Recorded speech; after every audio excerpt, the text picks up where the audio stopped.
Hi friends, welcome to Anas kitchen. ఈరోజు మన ఇంటి వంటలో నేను ఎగ్గు గుంత పొంగడాల కర్రీ చేస్తున్నానండి. దానికి కావలసిన పదార్థాలన్నీ చూద్దామండి. ఎగ్స్ అండి, టమాటాలు, ఉల్లిపాయలు, పచ్చిమిర్చి, కరివేపాకు, కొత్తిమీర, ఆయిల్, అల్లం వెల్లుల్లి పేస్ట్, కారం, పసుపు, జీలకర్ర, సాల్ట్ తీసుకున్నానండి. ఇవన్నీ ఇంగ్రీడియంట్స్ అన్నీ. పెద్దగా ఏమీ అవసరం లేదండి. ఫస్ట్ ఒక బౌల్ తీసుకొని అందులో అల్లం వెల్లుల్లి పేస్ట్ వేసుకున్నానండి. సాల్టు, కారం అన్నీ కొంచెం కొంచెంగా తీసుకున్నానండి. ఎందుకంటే ఎగ్లో కలపడానికి మాత్రమేనండి. బాగా కలిసేలాగా కలుపుకోవాలండి. అన్నీ కొంచెం వాటర్ వేసుకొని, ఎందుకంటే ఎగ్ వేసిన తర్వాత ఇవన్నీ వేస్తే కలవ కదండి. అందుకని ముందుగానే కొంచెం వాటర్ వేసుకొని అన్నీ కలిపేసుకోవాలండి.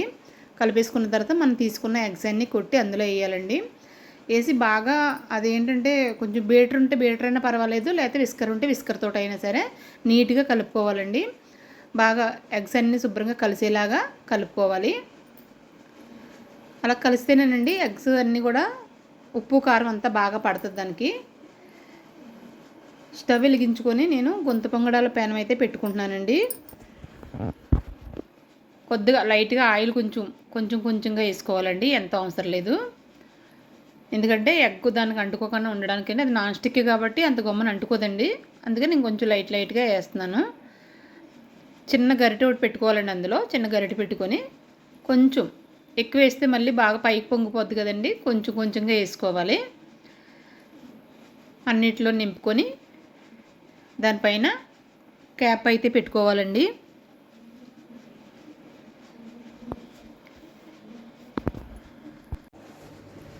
కర్రీ అయితే చాలా టేస్ట్గా ఉంటుందండి. చాలా తొందరగానే ఎగ్ కదండి, తొందరగానే ఎగిపోతాయి. రెండో పక్కన కూడా నీట్గా గుంత పొంగడాలను తిప్పుకొని కాల్చుకోవాలండి. తొందరగా ఎగ్ చాలా తొందరగానే ఉడికిపోద్ది కాబట్టి అండి నేను అన్నీ ప్రిపేర్ చేసి పక్కన పెట్టేసుకున్నాను. ముందుగా అయితే కుక్కర్ పెట్టుకున్నానండి. మళ్ళీ కుక్కర్ పెట్టుకొని దానికి సరిపడగా ఆయిల్ వేసుకున్నాను. కొంచెం జీలకర్ర, 1 స్పూన్ తీసుకున్నానండి జీలకర్ర, ఒక 4 పచ్చిమిర్చి, కరివేపాకు, ఒక పెద్ద కప్పుతో అయితే ఉల్లిపాయలు తీసుకున్నానండి. గ్రేవీ రావాలి కదండి, అందుకని కొన్ని ఉల్లిపాయలు అయితే ఎక్కువ తీసుకున్నాను. ఉల్లిపాయ టమాటా కూడా ఎక్కువ తీసుకున్నానండి. ఉల్లిపాయలు వేగడానికి కొద్దిగా కల్లుప్పు వేసుకొని బాగా కలిపి మూత పెట్టుకోవాలండి. తొందరగా మగ్గుతుంది కదా ఉప్పు అయితే మనం వేసినప్పుడు.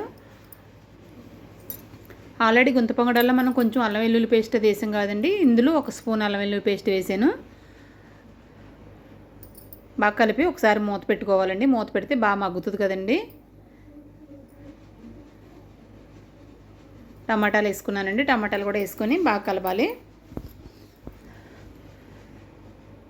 ఒక కప్పుతో కొత్తిమీర కూడా వేసుకున్నానండి. కర్రీ చాలా టేస్ట్గా ఉంటుందండి. మీరు కూడా ట్రై చేయండి ఫ్రెండ్స్. ఈ కర్రీ వచ్చి చపాతీ కానీ, రైస్ కానీ, పొరాటా కానీ, పుల్కా కానీ దేనికైనా కూడా బాగుంటుందండి ఈ కర్రీ. ఓన్లీ గుంత పొంగడాలాగే కాకుండా అండి దీన్ని మనం అట్టుగా కూడా వేసుకొని అట్టుని ముక్కల కింద కట్ చేసి కూడా కర్రీ చేస్తారండి. కొంతమంది అయితే దీన్ని ఆవిరి మీద ఉడికించి దాంతో కూడా చేస్తారండి. ఆవిరి మీద ఉడికించి దాన్ని ముక్కల కింద కట్ చేసి కూడా కర్రీ చేస్తారండి. ఆ కర్రీ కూడా నేను చేశాను.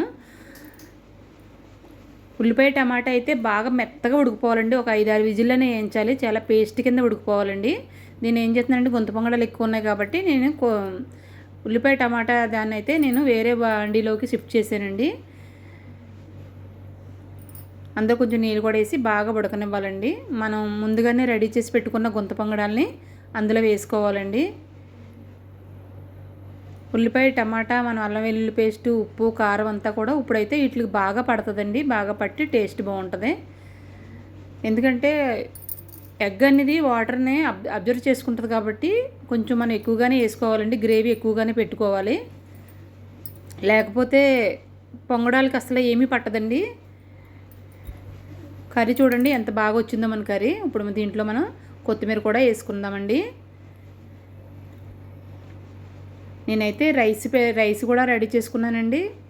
అలాగే దెబ్బరొట్టు కూడా రెడీ చేసుకున్నాను ఈరోజు. రెండాటిలో కూడా బాగుంటుంది అనేసి మనం సాల్ట్ అది సరిపోయిందో లేదో చూసుకొని ఒకసారి దానికి సరిపడగా సాల్ట్ అది కూడా వేసుకున్నాను నేను.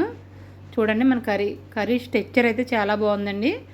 అయిపోయిందండి మన కర్రీ అయితే రెడీ అయిపోయింది. నేనైతే బౌల్లో తీసుకుంటున్నాను. చాలా బాగుంటుంది ఫ్రెండ్స్. పిల్లలైతే చాలా ఇష్టపడతారు. ఎగ్ అంటే పిల్లలకి చాలా ఇష్టం కదండి. ఇలా చేసి పెట్టండి, చాలా బాగుంటుంది. మీరు కూడా ట్రై చేయండి. ఎలా వచ్చిందో నాకు కామెంట్ బాక్స్లో చెప్పండి ఫ్రెండ్స్. నేనైతే ఇదిగోండి పక్కనైతే దిబ్బ రొట్టెకి రెడీ చేసుకున్నాను. తర్వాత రైస్ కూడా పెట్టుకున్నానండి పక్కన. దేనికైనా బాగుంటుందండి, చపాతీకి కానీ దేనికైనా బాగుంటుంది కర్రీ. ఎగ్నైతే మనం ఎన్నో రకాలుగా రెడీ చేసుకోవచ్చు కదండి. ఎగ్తో మనం ఎన్నో రకాలు చేయొచ్చు. ఎగ్ పరోట చేయొచ్చు, అన్నీ చేయొచ్చండి.